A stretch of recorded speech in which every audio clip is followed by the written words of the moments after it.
कहानी की शुरुआत होती है लेनेट नाम की एक लड़की के साथ। लेनेट एक पार्टी से आधी रात में अपने घर में लौट रही है। उसे तो ऐसा ही लग रहा है कि आज एक मामूली दिन है। उसके मम्मी पापा दोनों सो गए होंगे और उसे अपने कमरे में जाके आराम करना है। वो अपने वॉशरूम में जाके मुंह को धो रही है, लेकिन तभी उसे एहसास होता है कि उसके घर में एक साया है। लेनेट को डर लग रहा है कितनी रात में उसके घर में कौन है। वो अपने मम्मी और पापा को आवाज लगाती है, लेकिन उसे कोई जवाब नहीं मिल रहा, ना उसके पापा की तरफ से ना तो उसकी मम्मी की तरफ से। अब लेनेट को डर लग रहा है। उसे समझ में नहीं आ रहा है कि उसके मम्मी और पापा कहाँ गए। उसे एक कमरे से खून की बदबू आती है। वो उस कमरे की तरफ जाती है और उस कमरे के अंदर जो कुछ है उसे देख के लेनेट डर जाती है। वो ये देखती है कि उस कमरे में उसकी माँ की लाश है और तभी उसके पापा उसके पास आते हैं। उसके पापा के मुंह से खून निकल रहा है और उसके पापा के हाथ में तलवार है, जिसे देख के लेनेट डर जाती है। लेनेट चिल्लाती है, लेकिन शायद उसकी मदद करने के लिए वहाँ पर कोई नहीं आया। क्या हुआ लेनेट के साथ? ये सब क्या हो रहा है? ये सारी बातें हमें आगे जरूर पता चलेगी। कहानी का अगला सीन हमें इस मूवी के लीड कैरेक्टर एरोन के पास लेके जाता है। एरोन ने अभी अभी अपनी लॉ की डिग्री कंप्लीट की थी और अब वो अपनी पहली जॉब के लिए इंटरव्यू दे रहा था, लेकिन इंटरव्यू में एरन को रिजेक्ट कर दिया जाता है। एरन को बहुत बुरा लगता है। उसने बहुत मेहनत से अपनी पढ़ाई कंप्लीट की थी। वो गांव से उठ के शहर में आया था। गांव में तो सबको ऐसा लगता था कि एरन बहुत ज्यादा पैसे कमाता है, एक सक्सेसफुल वकील है, लेकिन एरन सच्चाई किसी को नहीं बता पाता। वो जहाँ पर रेंट पे रहता है वहाँ पर जाता है और मकान मालिक ने एरन के कमरे को लॉक कर दिया है, क्योंकि एरन ने पिछले काफी महीनों से मकान मालिक का किराया दिया ही नहीं है। किराया अब $3000 हो चुके हैं और एरन के पास इतने पैसे है ही नहीं। मकान मालिक एरन को धमकी देता है कि अगर एक हफ्ते के अंदर उसे उसके पैसे वापस नहीं मिले तो उसके बाद वो एरन के सामान को बेच देगा। एरन को कुछ समझ में नहीं आ रहा कि वो क्या करे। सुबह से लेकर अभी तक एरन के मोबाइल पे उसके गांव की दोस्त लीसा का कॉल आ रहा है। एरन बहुत परेशान है। वो किसी से बात करना नहीं चाहता, लेकिन वो लीसा का कॉल उठा लेता है और लीसा उसके बाद एरन की जिंदगी की शॉकिंग खबर उसे देती है। वो एरन को ये बताती है कि आज सुबह तुम्हारे पापा की डेथ हो चुकी है। तुम्हारे पापा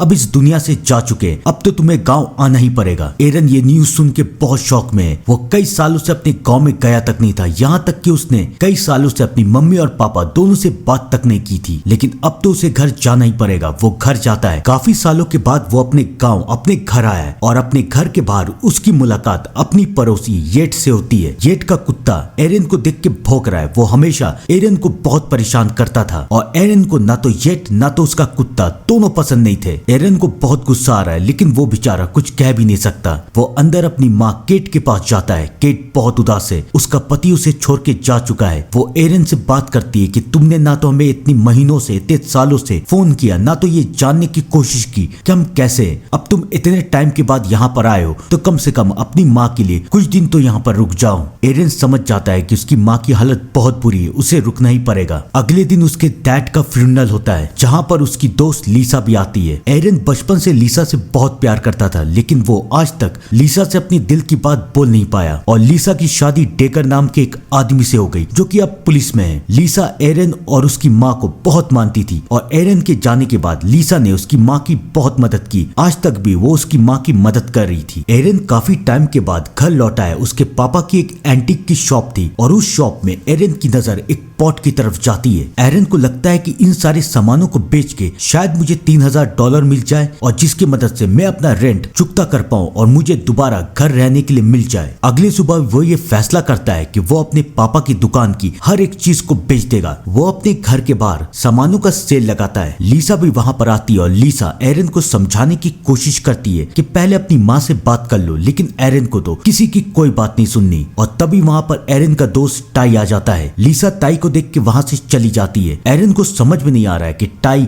और लीसा एक दूसरे को अवॉइड क्यों कर रहे हैं। तब टाई एरन को बताता है कि लीसा का पति बेकर टाई के पीछे पड़ा हुआ है। वो उसे बार बार अरेस्ट करने की कोशिश करता है। टाई तो अभी बेल में बाहर है, लेकिन बेकर बार बार ये कोशिश कर रहा है कि टाई हमेशा के लिए जेल में चला जाए। एरन टाई को समझाता है कि सब कुछ ठीक हो जाएगा। एरन टाई से बात ही कर रहा था कि तभी एरन की माँ केट बाहर आ जाती है और केट अपने बेटे के ऊपर चिल्लाना शुरू करती है। वो उससे कहती है कि तुम्हारी हिम्मत कैसे हुई? ये सारे सामान तुम्हारी पापा की यादें हैं और तुम अपनी पापा की यादों को बाहर फेंक रहे हो, उन्हें बेच रहे हो। तुम्हारी इतनी हिम्मत कैसे हुई? अभी के अभी सारे सामानों को अंदर रखो। केट ने सबके सामने एरन की बेइज्जती कर दी थी, लेकिन एरन अपनी माँ की हालात को समझता था। वो सारे सामानों को लेके अंदर चला जाता है और उस सामान में, जैसा कि मैंने आपको बताया था, एक पॉट भी है, बहुत ही अजीब तरीके का पॉट। एरन की नजर उस पॉट में कब से थी। वो उस पॉट को बेचने की कोशिश करता है, लेकिन वो बेच नहीं पाता। उसके लैपटॉप हैंग करने लगते हैं और एरन को समझ भी नहीं आ रहा कि वो क्या करे। वो कहता है कि मैं विश करता हूँ कि मुझे $3000 कहीं से मिल जाए, सिर्फ पैसे चाहिए मुझे, ताकि मैं अपनी उधारी चुका सकूं। एरन ये अपने आप से कह ही रहा था कि तभी उसे ऐसा लगता है कि कोई साया वहां पर आया है। एरन डर जाता है। वो अपने घर से बाहर निकलता है तो देखता है कि वहां उसका बेस्ट फ्रेंड जेरमी है। जेरमी काफी टाइम के बाद एरन से मिलने के लिए आया। जेरमी एरन से कहता है कि तुम इतने दिनों के बाद यहाँ पर आए हो और तुमने ना तो मुझे कॉल किया, ना तुम मुझसे मिलने के लिए आए। एरन अपने दोस्त को समझाता है कि वो उसे कॉल करने ही वाला था। जेरमी एरन से मिलके बहुत खुश है। एरन भी जेरमी से मिलके बहुत खुश है। वो दोनों फैसला करते हैं कि वो दोनों खाना खाने के लिए बाहर जाएंगे। वो दोनों एक रेस्टोरेंट में जाते हैं जहाँ पर जेरमी एरन से पूछता है कि क्या तुम लीसा से मिले हो? एरन कहता है हाँ। तो फिर जेरमी एरन को बताता है कि तुम्हें पता है कि लीसा की हालत कितनी बुरी है। तुम्हें ये पता है कि बेकर लीसा को मारता है, उसे टॉर्चर करता है और बेचारी लीसा उसे छोड़ भी नहीं सकती क्योंकि वो पुलिस वाला है और वो उसे बार बार धमकी देता है कि अगर उसने उसे छोड़ने की कोशिश की तो वो उसकी हालत बुरी कर देगा। एरन को ये सब सुन के बहुत गुस्सा आ रहा है। जेरमी एरन से कहता है कि मैं वॉशरूम से आता हूँ और उसके बाद जेरमी वहाँ से चला जाता है। एरन वहाँ अकेले और तभी वहाँ पर बेकर आता है। एरन और बेकर एक ही कॉलेज में थे और कॉलेज के टाइम से ये दोनों एक दूसरे को पसंद नहीं करते। बेकर को देख के एरन को जेरमी की बात याद आ जाती है। वो लीसा से बहुत प्यार करता था और अब उसे ये बात बर्दाश्त नहीं है कि बेकर लीसा के ऊपर हाथ उठाता है। एरन बेकर को धमकी देता है कि लीसा के ऊपर दोबारा हाथ मत उठाना और इसी बात को लेके एरन और बेकर के बीच में बहस हो जाती है। बेकर वहां से चला जाता है और एरन बहुत गुस्से में वो अपने घर जाता है। वो आराम कर रहा है, वो सो रहा है, लेकिन तभी उसे येट्स की कुत्ते की भौंकने की आवाज आती है। वो कुत्ता बहुत भौंक रहा है। वो एरन को सोने ही नहीं दे रहा है। एरन बहुत गुस्से में वो खिड़की के पास जाता है और चिल्लाता है कि मैं विश करता हूँ कि शायद तुम कभी बोल ही ना पाओ, कभी भौंक ही ना पाओ। और उसके बाद एरन सो जाता है। एरन को पता नहीं था कि उसने क्या किया है क्योंकि खौफनाक सफर तो अभी शुरू होगा। अगली सुबह येट्स उसके घर में आता है। वो जोर जोर से दरवाजे पे नॉक कर रहा है। एरन की नींद खुल जाती है। वो देखता है कि येट्स बहुत गुस्से में और बहुत परेशान है। वो एरन से पूछता है कि तुमने ये क्यों किया? तुम्हारी ये हिम्मत कैसे हुई ये करने की? एरन को कुछ समझ में नहीं आ रहा है कि येट क्या कह रहा है। तब येट उसे बाहर ले जाता है और दिखाता है कि उसके कुत्ते को किसी ने मार दिया है। एरन को समझ में नहीं आ रहा कि ये सब कैसे हुआ। रात तक तो ये ठीक था, तो अभी ये कैसे हुआ? येट एरन को कहता है कि मैं इसका बदला जरूर लूंगा। एरन को कुछ समझ में नहीं आ रहा कि वो क्या करे, लेकिन उसे अभी अपना सारा ध्यान लीसा को देना था। उसे लीसा को समझाना था कि बेकर एक अच्छा आदमी नहीं है। रात में वो लीसा से मिलता है। लीसा को समझाने की कोशिश करता है कि तुम बेकर को छोड़ दो, लेकिन लीसा एरन से कहती है कि मेरे पति और मेरे बीच में आना छोड़ दो और लीसा गुस्से में वहां से चली जाती है। एरन को समझ में नहीं आ रहा कि वो क्या करे। वो कहता है कि काश मैं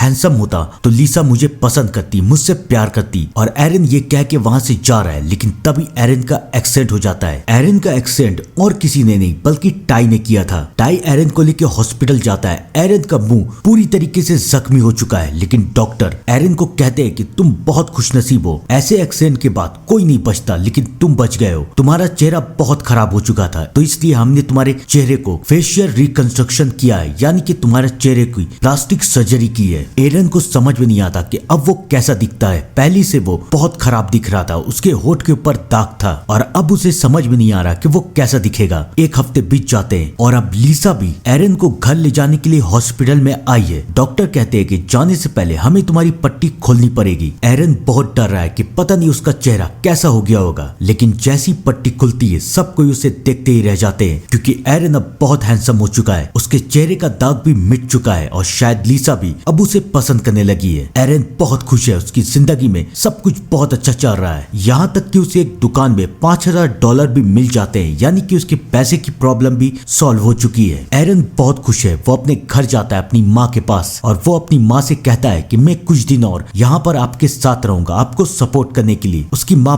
बहुत उदास है, लेकिन एरन अपनी माँ से कहता है कि मैं विश करता हूँ कि मेरे पापा यहाँ पर वापस आ जाते और मैं विश करता हूँ कि कुछ ऐसा हो जाए कि आप खुश रहे हमेशा। एरन ये कह देता है और उसके बाद एरन अपने कमरे में चला जाता है और यहाँ से शुरू होता है इस कहानी का एक खौफनाक सफर शुरू। अगली सुबह जब एरन की आंख खुलती है तो एरन ये दिखता है कि उसकी माँ बहुत खुश है, वो डांस कर रही है, वो खाना बना रही है और वो एरन को भी कह रही है कि मेरे साथ डांस करो। एरन को अच्छा लगता है कि उसकी माँ मूव ऑन करने की कोशिश कर रही है, लेकिन उस बेचारे को पता भी नहीं था कि यहाँ पर क्या हुआ है। थोड़ी देर में वहाँ लीसा आती है और लीसा एरन और उसकी माँ को खुश देख के बहुत खुश है, लेकिन उसे ये बात अजीब भी लग रही है कि कल तक केट बहुत ज्यादा उदास थी तो आज वो इतनी ज्यादा खुश कैसे हो गई। लेकिन अब लीसा को एरन से बात करनी थी, वो एरन से प्यार करने लगी है। वो एरन को लेके बाहर जाती है जहाँ वो उसे अपनी दिल की बात बता देती है। एरन बहुत खुश है, अब वो रात में अपने घर लौट रहा है और वो अपने बेस्ट फ्रेंड जर्मी के साथ है। जर्मी एरन को कहता है कि ऐसा क्या हुआ जो तुम्हारी किस्मत इतनी बदल गई, कहीं ये सब उस पॉट का तो कमाल नहीं जो तुम्हारे घर में था। एरन उसे समझाता है कि कोई पॉट उठ कुछ नहीं होता, शायद ऊपर वाला मुझ पे मेहरबान है। लेकिन जर्मी हंस रहा है। जर्मी एरन को कहता है कि शायद तुम्हारे घर से किसी की आवाज आ रही है। एरन को लगता है कि उसकी माँ अभी भी डांस कर रही है। वो अपने घर के अंदर जाता है, लेकिन घर के अंदर का नजारा देख के एरन की आंखें खुली की खुली रह जाती है। वो ये देखता है कि उसके मरे हुए पापा वापस आ चुके हैं और उसकी माँ उसके पापा के साथ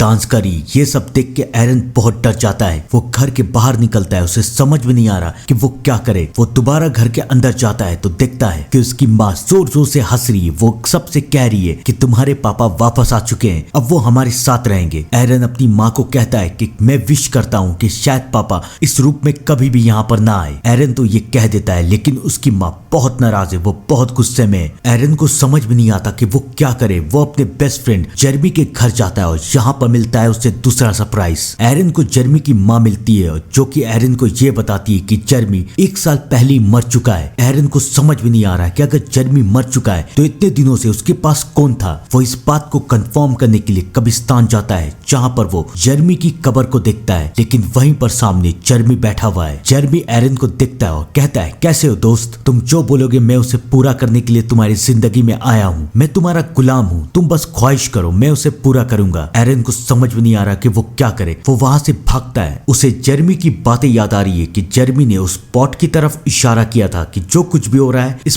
पॉट की वजह से हो रहा है। वो ये सारी बातें जाके लीसा को बताता है कि कैसे उसकी ख्वाहिश पूरी हो रही है। पहली ख्वाहिश उसने ये की थी कि उसे पैसे मिल जाए तो उसे पैसे मिल गए। फिर उसने कुत्ते को शांत करने के लिए कहा तो कुत्ता भी शांत हो गया। तीसरा उसने हैंडसम होने के लिए कहा तो वो हैंडसम भी बन गया। चौथा उसने अपने पापा को वापस बुलाया तो उसके पापा भी वापस आ गए। पांचवा उसने अपनी माँ को खुश रहने के लिए कहा तो अब उसकी माँ भी खुश है। छठा उसने अपने पापा को वापस जाने के लिए कहा तो उसके पापा भी वापस जा चुके हैं। वो जो कुछ भी कह रहा है वो पॉट उसकी सारी ख्वाहिश को पूरा कर रहा है। एरन और लीसा को समझ में नहीं आ रहा है कि वो लोग क्या करे, लेकिन तभी लीसा के दिमाग में एक नाम आता है। वो कहती है कि तुम्हारे पापा के पार्टनर कॉलिन, उसे भी एंटीक चीजों का शौक है और उसे भी एंटीक चीजों के बारे में काफी नॉलेज है, हम उसके पास चलते हैं। वो दोनों कॉलिन के पास जाते हैं। कॉलिन को वो पॉट दिखाते हैं और उस पॉट को देख के कॉलिन डर जाता है। वो कहता है कि इस पॉट को सबसे पहले इराक में निकाला गया था और कहा तो ये जाता है कि ये पॉट एक जादुई पॉट है और इसके अंदर एक जिन रहता है और ये पॉट जिसके पास भी रहता है वो जिन उस इंसान की सारी ख्वाहिश को पूरा करता है। तुम्हारे पास आने से पहले ये पॉट एंड्रियो नाम के एक आदमी के पास था। एंड्रियो की ख्वाहिश धीरे धीरे करके पूरी हो रही थी, लेकिन एक रात जब उसकी बेटी लिनेट घर लौटी तो उसने ये देखा कि उसकी माँ मरी हुई है और एंड्रियो ने अपनी जबान को काट लिया है। लिनेट बहुत डर गई। एंड्रियो को तो पुलिस गिरफ्तार करके चली गई, लेकिन लिनेट ने पॉट को बेच दिया और उसके बाद तुम्हारे पापा ने इस पॉट को खरीद लिया। एरन और लीसा समझ जाते हैं कि उनके सवाल के जवाब सिर्फ लिनेट ही उन्हें दे सकती है। वो वहां से जा रहे, लेकिन कॉलिन जाने से पहले उन्हें समझाता है कि एक बात याद रखना